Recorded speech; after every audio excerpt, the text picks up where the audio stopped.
Le Rwanda a célébré les 20 ans le lundi 7 avril dernier. Qu'est-ce qu'il faut faire pour empêcher qu'un tel massacre se reproduise sur le continent africain?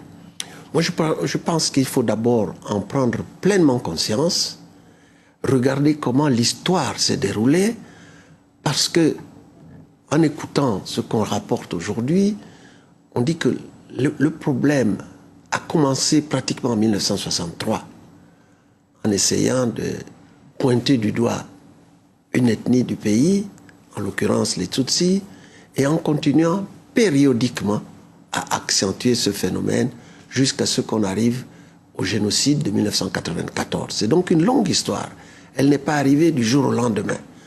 Quand vous regardez le comportement de certains États, y compris dans mon propre pays, où on veut stigmatiser, pointer du doigt une ethnie, c'est le commencement de ce genre de problème. Il ne faut pas accepter ce système-là, qui consiste à s'appuyer pour gouverner sur le régionalisme, sur le tribalisme.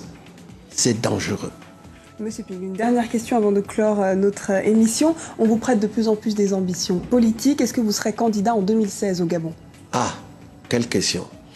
Je vais vous dire que à un peu moins de 3 ans des élections, personne n'a encore déclaré sa candidature. Et pour quelqu'un qui vient d'arriver à l'opposition, je crois que c'est un peu trop tôt et peut-être prétentieux de déclarer d'emblée comme ça que je suis candidat sans consulter les autres partenaires de l'opposition. Donc, je crois que la question posée est trop tôt.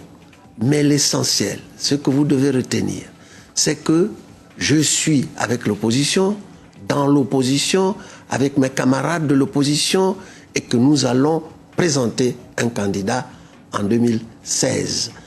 Et je peux vous assurer que nous balayerons le régime en place. Merci beaucoup d'avoir répondu à nos questions, à Monsieur Jean Ping. Je rappelle que vous êtes ancien président de la Commission de l'Union africaine. Merci. C'était l'invité du jour. Merci de nous avoir suivis. Restez avec nous dans un instant, une nouvelle édition de l'actualité sur Africa 24.